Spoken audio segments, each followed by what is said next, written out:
సమూయేలు pastor గారు దావీదు లోపల రాగానే చూసి, ఇదిగో దేవుడు కోరుకున్న వ్యక్తి ఇతడే, ఇశ్రాయేలు ప్రజలకి కాబోయే రాజు ఇతడే అని చెప్పి ఆ 7 అన్నల ముందు ఈ దావీదుని రాజుగా అభిషేకించాడు. సరే, ఇప్పుడు దావీదు ఎలా ఉన్నాడో చూద్దాం.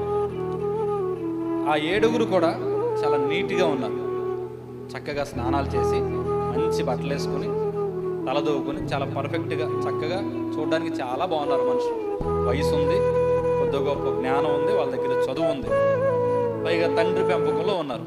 ఇప్పుడు అరణ్యంలోంచి వచ్చినోడి దగ్గర అంత గొప్పగా ఏముంటుంది అతని జీవితం? మంచి వస్త్రాలు లేవు, ముందు చిరిగిపోయిన వస్త్రాలు. రెండోది, అసలు ఆ తలదూకునే అవకాశం కూడా లేదు అక్కడ. ఎన్ని రోజులైందో తలదూకుని.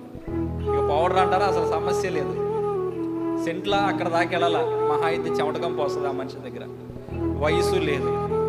అంటే వాళ్ళతో పోల్చుకుంటే ఏ రకంగా కూడా బయట నుంచి మనలాంటి వాళ్ళని చూస్తే ఆ 7 ఎవరో ఒకరిని రాజుని చేయడానికి అవకాశం ఉంది, కానీ ఈ 8వ రాజుని చేయడానికి అవకాశం లేదు. బయట నుంచి చూస్తే అలా కనపడుతున్నాడు.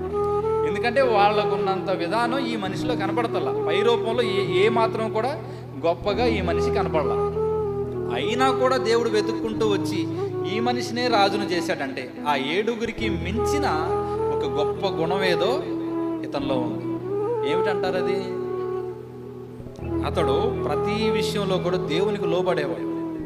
తగ్గింపు స్వభావం అతనిలో ఉంది. అంత మాత్రమే కాదు, ఆ 7 మించిన విశ్వాసము ఈ మనిషిలో ఉంది. విశ్వాసం అనేది దేవుణ్ణి ఆకర్షిస్తుంది. నిజమే, మనకంటే ముందున్న వాళ్ళు గొప్పోళ్ళు, మనకంటే ముందున్న వాళ్ళు చాలా ఘనులు, మనకంటే ముందున్న వాళ్ళు అన్ని విషయాల్లో కూడా లోకపరంగా చాలా బలమైన వ్యక్తులు కాదని నేను అన్నాను. కానీ వాళ్ళందరినీ తప్పించుకుని దేవుని ఆశీర్వాదం మన దాకా రావాలి అంటే వాళ్ళందరికీ మించిన విశ్వాసం మనలో ఉండాలి. అది దావీదులో ఉంది. ఆయన ఇంటికి దూరంగా ఉన్నాడు, అయిన వాళ్ళకి దూరంగా ఉన్నాడే కానీ దేవునికి ఎప్పుడు దగ్గరగా ఉన్నాడు. ఎప్పుడైనా దేవునికి దగ్గరగా ఉండే వ్యక్తులే లోకాన్ని ఏలుతారు. ఒక మంచి స్థితికి వెళ్ళే అవకాశం దేవుడు వారికి ఇస్తాడు. ఖచ్చితంగా వాళ్ళ సింహాసనాన్ని దేవుడు స్థిరపరుస్తాడు. ఇప్పుడు ఈ 7 పోల్చుకుంటే పై రూపానికి అంతేం బాగోల మనిషి, అసలు లెక్కలేనట్టుగా ఉన్నాడు. కానీ దేవుడు ఇతన్నే ఎన్నుకున్నాడు. అంటే ఇతని విశ్వాసం. అలాగని పై రూపం ఎలా పడితే అలా ఉండాలన్నా దాని అర్థం కాదు. అంటే తలదూకోకపోయినా పర్వాలేదు, మంచి బట్టలు కట్టుకోకపోయినా పర్వాలేదనా, స్నానం చేయకపోయినా పర్వాలేదనా, నీట్గా ఉండొద్దని వాక్యం చెప్తుందా? అలా కాదు దాని అర్థం.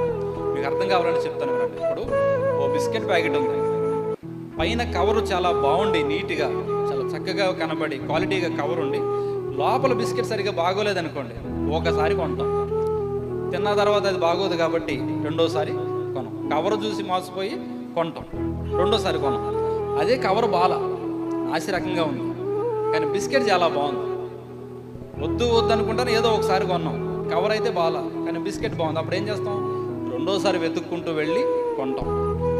ఇక్కడ 2 ఉండాలి మనిషిలో. కవర్ బాగుండి బిస్కెట్ బాగోకపోతే ఒకసారి కొంటే మళ్ళీ కొనరు.